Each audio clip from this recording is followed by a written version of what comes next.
미국의 법원이 일론 머스크의 합의를 막았습니다. SEC랑 21억 원 정도의 사건을 마무리하던 계획이요. 그대로 멈춰버린 상황인데 여기서 이상한 일이 하나 있죠. 이 뉴스가 나온 직후부터 도지 차트가 조용히 다르게 움직이기 시작을 했거든요. 일론 머스크한테는 분명히 안 좋은 뉴스인데요. 왜 도지코인은 같이 흔들리지 않는 걸까요? 전 이 한 가지 사건이 왜 도지코인 홀더한테 일론 머스크 트윗 100개보다 더 중요한 신호인 건지 처음부터 끝까지 풀어드려 보도록 하겠습니다. 먼저 이번 사건이 어떤 내용인지 짚어볼게요. 일론 머스크가 2022년 이 트위터, 지금의 X를 사들였었죠. 근데 그 전에 머스크는 트위터 주식을 미리 사두고 있었습니다. 미국에서 어떤 회사 주식을 일정 비율 이상 매수하면 며칠 안에 그 사실을 공개를 해야 된다는 규칙이 있는데요. 일론 머스크가 그 공개를 11일 정도 늦춰버렸어요. 단 11일이었지만요. 그 11일이 엄청난 차이를 만들었었습니다. 일론 머스크가 주식을 샀다는 사실이 알려진 그날 트위터 주가는 무려 27%나 급등을 했거든요. 즉 머스크는 자기가 산다는 사실을 숨긴 채로 그 전에 더 저렴하게, 더 많이, 최대한 많이 사 모았던 겁니다.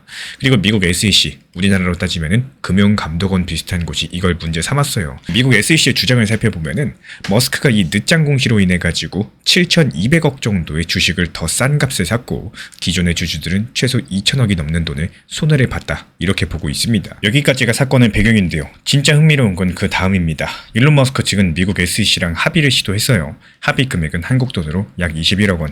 트위터의 인수 금액이 63조가 넘는다는 걸 생각을 해보면요. 21억 정도는 정말 잔돈 수준입니다. 게다가 이 돈 같은 경우도 일론 머스크 본인이 내는 게 아니라요. 머스크가 주식을 살 때 썼었던 신탁 법인이 대신 내는 구조였었는데 머스크 개인은 어떤 책임도 지지 않는 조건이었습니다.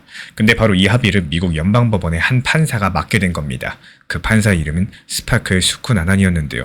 그가 한 말이 핵심이었어요. 법원은 단순하게 도장 찍어주는 기관이 아니다. 그리고 한 마디 더 덧붙입니다. 이 특혜 의혹이랑 위험 신호가 보인다라고요.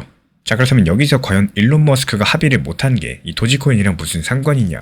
사실 저도 처음에는 그냥 머스크 개인적인 뉴스로만 봤습니다. 근데 자세히 보시면요. 이 사건은 머스크 한 사람의 이야기가 아니라 미국 규제 당국이 지금 어떻게 움직이고 있나, 이거를 보여주는 그림입니다. 그리고 그 큰 그림 안에서 도지코인이 있습니다. 조금 더 깊이 들어가 볼까요? 최근에 몇 달간 미국 SEC가 보인 행동들, 여기는 특정 흐름들이 하나 있는데요. SEC는요.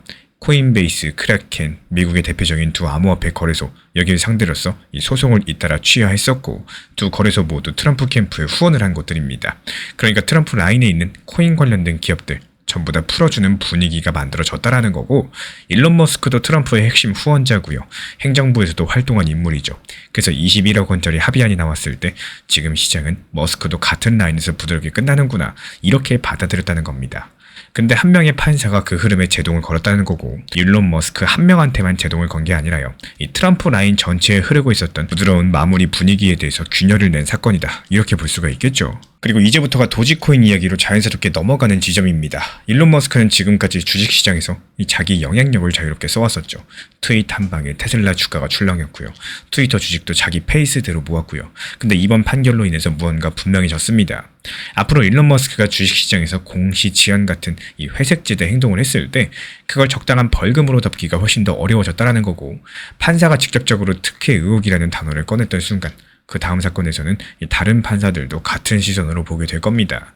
일론 머스크 입장에서 봤을 때 주식시장이 점점 더 갑갑한 무대가 된다는 거죠. 그렇다면 일론 머스크는 과연 어디로 갈 수 있을까요? 여기서 도지코인이 등장을 합니다. 이 도지 같은 경우에 미국 SEC가 지금까지 이건 증권이라고 명확하게 분류한 적이 없는 자산인데요. 이게 무슨 뜻이냐?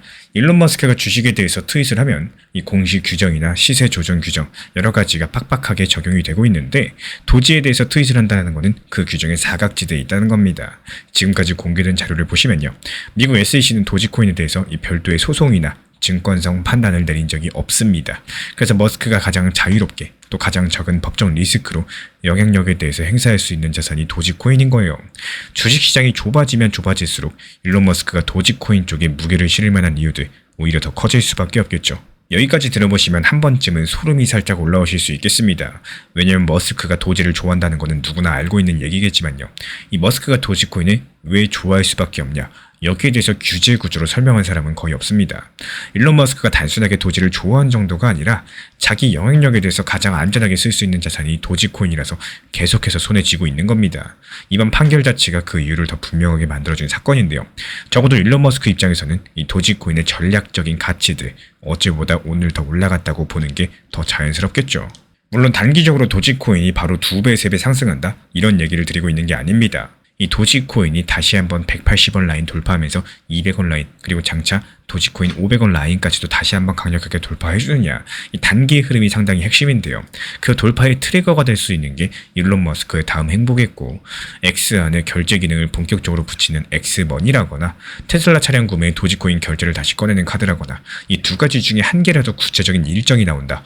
그 순간 이번 판결로 더욱더 또렷해진 머스크의 도지 의존도가 가격에 반영될 가능성이 높겠죠. 여기서 한 가지 솔직하게 말씀드릴 부분이 있습니다. 이번 판결 자체가 도지코인의 무조건 호재다. 단정하기는 어렵겠지만요. 만약에 이 판사의 판단 자체가 또 다른 트럼프 라인 코인 기업 사건으로 번진다. 시장 전체가 일시적으로 위축될 수 있겠죠. 그럼 도지코인도 단기적인 조정을 피하지 못할 가능성이 높겠고, 다만 가장 가능성이 높은 시나리오 한 개만 꼽자면은 저는 이쪽으로 보고 있습니다. 일론 머스크가 앞으로 주식시장에서의 직접적인 노출은 줄여나가면서 자기의 영향력을 X랑 도지로 더 집중시키는 방향성으로 움직일 가능성이 크다라는 거. 왜냐면 이번 판결로 적당한 벌금으로 끝내는 길이 사실상 좁아졌고, 일론 머스크는 항상 가장 마찰이 적은 이런 것들로 자기 자원들을 옮겨온 사람이기 때문입니다. 이 시나리오가 맞아떨어진다면요, 도지코인에 대한 일론 머스크발 뉴스는 앞으로 더 잦아질 가능성이 있겠고, 그때마다 단기적인 변동성이 커질 수밖에 없겠죠. 그리고 정리하면 이렇습니다. 미국의 법원이 일론 머스크의 합의를 막은 거는 표면적으로 봤을 때 일론 머스크한테 불리한 사건이겠지만요. 또 그와 동시에 일론 머스크가 왜 도지코인에 더 의존할 수밖에 없는지 이걸 보여주는 신호라고 볼 수가 있겠습니다. 머스크가 가장 안전하게 영향력을 쓸 수 있는 자산은 여전히 도지코인이고요. 이번 판결은 그 구조를 더 또렷하게 드러내고 있다는 사실. 그래서 도지 홀더분이시라면은 일론 머스크의 그 다음 트윗 한 줄보다도 이 판결문 한 줄을 더 무겁게 보셔야 될 시점입니다.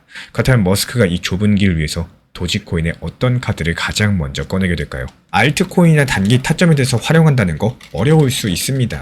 하지만 지금 같은 시장에서는 이 필요한 상당히 중요한 매매 방법이다라고 판단이 되고 있는데요. 지금같이 리플 XRP가 조금씩 오르고 하락하고 또다시 조용하고 지루하고 답답할 때 조금 더 오르고 내리고를 반복한 시장에서는 생각보다 알트코인들의 힘이 정말로 강력하게 나오는 이런 경우들이 존재합니다. 쉽게 한번 생각을 해보자면요. 리플 상승했을 때 알트 떨어지고 또 알트 올라가면은 리플 하락하는 이런 경우들이 생길 수가 있다라는 거예요. 그래서 이런 시장 잘만 운영하셔도 수익 내기가 정말로 수월해지는데요. 이 단기 종합방에서도 지금 같은 시장에서는 알트에 대해서 말씀을 드리고 있는 이유들, 결국에 리플이 안 간다라고 했을 때 리플만 기다리고 손가락 빨기에는 너무나도 아쉬운 시장이기 때문입니다. 비중 조절만 좀 잘 해주시고요. 목표 타점에 대해서만 잘 찾아낼 줄 아신다면은 절대로 지금 시장 어려운 시장 아니다. 이 부분을 반드시 알고 계셔야 됩니다. 사실상 지금 시장 같은 경우는 누가 봐도 알트 장세가 맞습니다. 이 머리로는 다들 알고 계세요. 근데 하루 종일 알트 타점 들여다볼 시간 솔직히 없으시죠? 일도 하셔야 되고요. 가끔은 쉬기도 하셔야 되고요. 놀러도 가셔야 됩니다. 그래서 그 시간을 제가 대신 써주고 있습니다. 1년 365일 주말에도 명절에도 시장 모니터링 드리면서 타점 잡아드리고 있는 상황이고요. 이 지난 4월 한 달 동안 47개 종목에서 수익 실현 시켜드렸고, 아직 5월 중순도 안 된 상황에서 16개 종목 수익 실현 시켜드리면서 하루에 최소 1개 이상씩은 꾸준히 수익을 이어나가고 있습니다. 이 지금 시장 같은 경우는 비트코인, 리플, 도지코인처럼 이렇게 무거운 메이저 코인만 들고 있으시면은 당연히 답답한 구간일 수밖에 없습니다.